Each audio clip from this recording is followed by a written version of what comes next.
Jain friends नमस्कार। और मैं रवि कुमार आपको करियर एनसीईआरटी में भरपूर स्वागत करता हूं। और आज से हम एक नए सीरीज़ की शुरुआत करने जा रहे हैं जिसका नाम है क्या आप जानते हैं। और इसका पहला टॉपिक है वेद।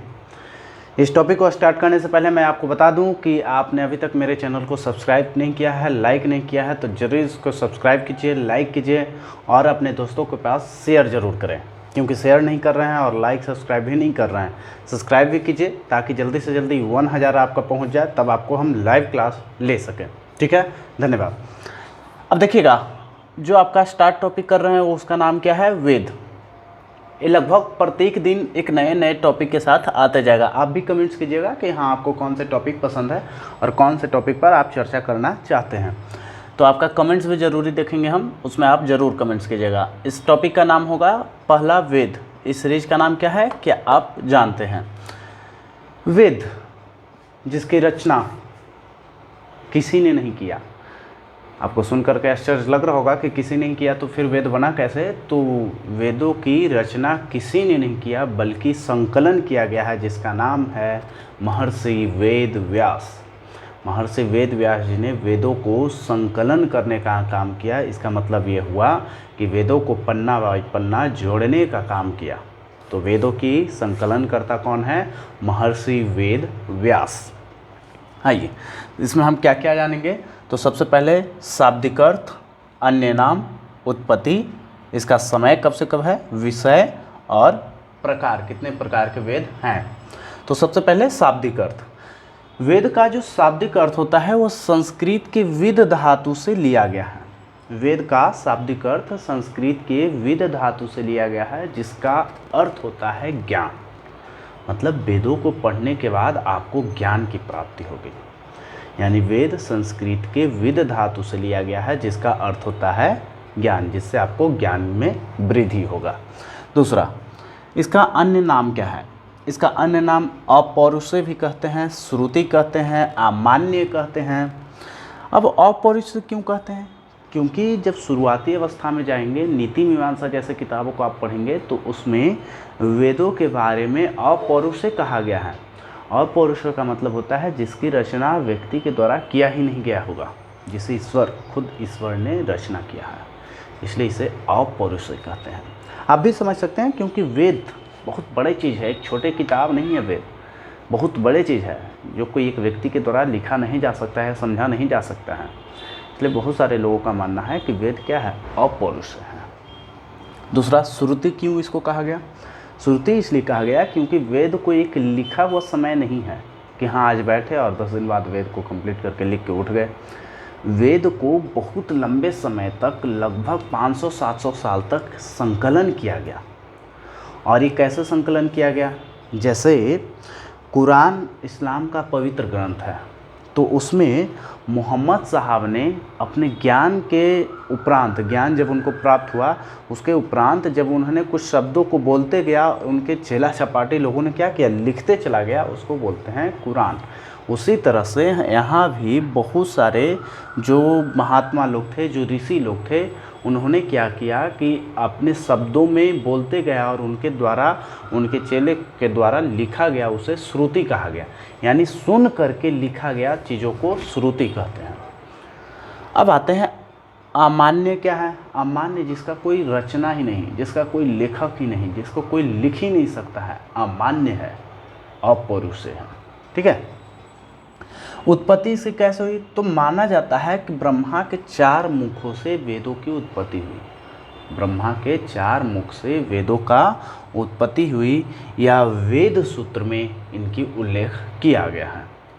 तो ब्रह्मा के 4 मुखों से इनकी उत्पत्ति। समय इसका क्या है, तो 1500 से 1000 BC, और शेष 3 जो वेद हैं उनको 1000 से 500 BC के आसपास इनका समय रखा गया है।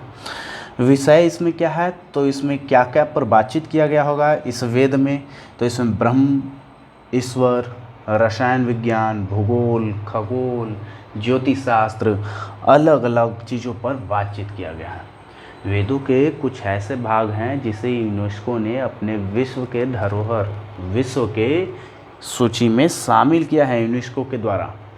यानी कि वेदों के बहुत सारे श्लोकों को, बहुत सारे चीज़ों को अपने यूनेस्को ने धरोहर के रूप में शामिल किया है। अब आइए वेद, जिनको हम लोग जानते हैं कितने प्रकार हैं। तो वेदों के 4 प्रकार हैं। वेदों के 4 प्रकार हैं। पहला ऋग्वेद, दूसरा यजुर्वेद, तीसरा सामवेद और चौथा अथर्ववेद। अथर्ववेद। अब इन सब का मतलब समझ लीजिए। ऋग्वेद सबसे पुरानी ग्रंथ, सबसे पुराना वेद जिसे ऋग्वेद कहा गया, इसी में आपको गायत्री मंत्र लिखा गया है, जिसमें आप ओम भूर्भुवः स्वः तत्सवितुर्वरेण्यं धियो यो नः प्रचोदयात् जो आप पढ़ते हैं ना, ऋग्वेद में ही लिखा गया है, जिसे हम गायत्री मंत्र कहते हैं। कभी कभी ये क्वेश्चन आता है कि गायत्री मंत्र किससे संबंधित है, किस देवता को समर्पित करता है, तो गायत्री मंत्र आपको सूर्य देवता को समर्पित करता है। तो ऋग्वेद में ही गायत्री मंत्र का उल्लेख किया गया है और ऋग्वेद आपका सबसे पुराना ग्रंथ है। सबसे पुराना ग्रंथ ऋग्वेद है। इसमें जनरली आपको किस चीज़ों पर चर्चा किया गया है, तो इनमें आपका मंत्रों पर चर्चा किया गया है। मंत्रों पर, किस तरह से भगवान पर चर्चा किया जाएगा। इसमें बहुत सारे भगवान का उल्लेख किया गया है, जैसे अग्नि को कह सकते हैं, वरुण को कह सकते हैं, इंद्र को कह सकते हैं। बहुत सारे लोगों की इसमें चर्चा किया गया। ठीक है। उसके बाद आते हैं यजुर्वेद। यजुर्वेद जहाँ बहुत सारे यज्ञों में विधि विधान के बारे में बताया गया है कि यज्ञ आप करते हैं तो किस विधि विधान के तहत किया जाएगा, आप पूजा पाठ करते हैं तो किस विधि विधान के तहत किया जाएगा। यानी यजुर्वेद नियम कानूनों को बताता है, पूजा पाठ के नियम कानून को, ईश्वर को मानने के तरीका को बताया है कि यजुर्वेद में किस तरह से आप ईश्वर को मानेंगे। तो यजुर्वेद आपको किस तरह से मानने का तरीका बताएगा। अब सामवेद आता है। सामवेद में जनरली आपको संगीत, गायन, इन सब चीज़ों पर चर्चा किया गया है। संगीत पर बहुत सारे संगीत के जो धुन होते हैं, बहुत सारे उसमें जो बातचीत किए जाते हैं, वो सामवेद से ही लिया गया है। उसके बाद आता है अथर्ववेद। अथर्ववेद में जहाँ जादू टोने का बातचीत किया जाता है, जादू टोना, जैसे किसी को वश में करना है, इस पर बातचीत किया गया है। माया फैलाना है, इस पर बातचीत किया गया है। यानी जादू टोना, माया, ये सब चीज़ों पर अथर्ववेद में बातचीत किया गया है। अगर इन चारों में इन तीनों को एक साथ देखा जाए तो इसे वैदत्रयी कहते हैं। इसे वैदत्रयी कहते हैं।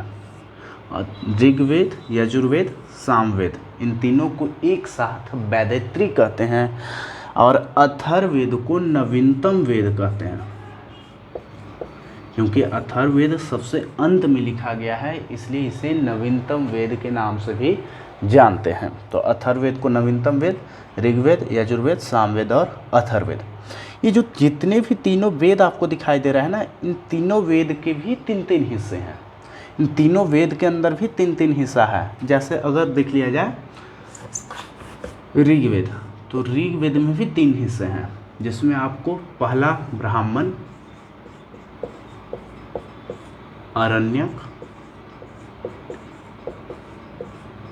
और उपनिषद। ब्राह्मण, आरण्यक, उपनिषद, इन सब में 3-3 भाग आ जाएंगे।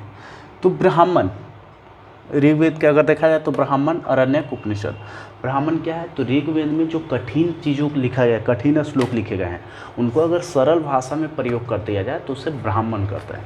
ब्राह्मण का मतलब ये नहीं है कि किसी जाति, जो आज के ब्राह्मण हैं, उनसे लेना देना इसमें नहीं है। ऋग्वेद में कठिन मंत्रों को सरल भाषा में अगर प्रयोग किया जा रहा है तो उसे हम ब्राह्मण के नाम से जानेंगे। दूसरा अरण्यक। अरण्यक का मतलब होता है जंगल। जंगल में जब गुरु और शिष्य बैठ करके किसी चीज़ों पर बातचीत कर रहे हैं, जिसमें गुरु क्या कर रहा है, शिष्य को मौखिक रूप से बातचीत कर रहा है, उसे हम अरण्यक कहेंगे। यानी गुरु और शिष्यों के बीच मौखिक रूप से वार्ता को अरण्यक कहते हैं, जो कहाँ होगा, जंगलों में। उपनिषद।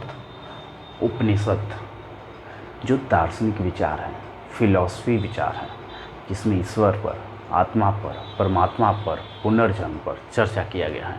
ईश्वर है या नहीं है, आत्मा होते हैं या नहीं है, पुनर्जन्म होंगे या नहीं है, उन पर बातचीत किया गया। यानी ईश्वर ये यानी कि उपनिषद जो है आपका फिलॉसफी पॉइंट है। अगर आपको फिलॉसफी पढ़ना है तो उपनिषद को पढ़ने से बहुत सारी चीज़ों के बारे में आपको जानकारी मिलेगा। यानी उपनिषद एक तरह से दार्शनिक विचार है जिसमें बहुत सारे चीज़ों के बारे में जानकारी दी गई है। यह भी आपको गुरु और शिष्यों के बीच वार्ता का वर्णन है। अगर उपनिषदों की संख्या देखा जाए तो उपनिषदों की कुल संख्या कितनी है? 108 है। ठीक है, तो आप इतना ध्यान जरूर रखिएगा। ये आपका पहला टॉपिक जो वेद से रिलेटेड है, और इसी तरह से आपका प्रत्येक दिन लगभग इस तरह टॉपिक आते रहेगा। अगला टॉपिक आप कमेंट्स कीजिएगा कौन से चीज़ों पर आप चाहते हैं, उस तरह से आपका टॉपिक आएगा। नहीं तो हम फिर कल नेक्स्ट टॉपिक, कोई नए टॉपिक की शुरुआत ज़रूर करेंगे। और आप इस चैनल को सब्सक्राइब जरूर कीजिए, हर एक लोग के पास शेयर कीजिए ताकि ज़्यादा से ज़्यादा लोग इसको देख सकें। धन्यवाद।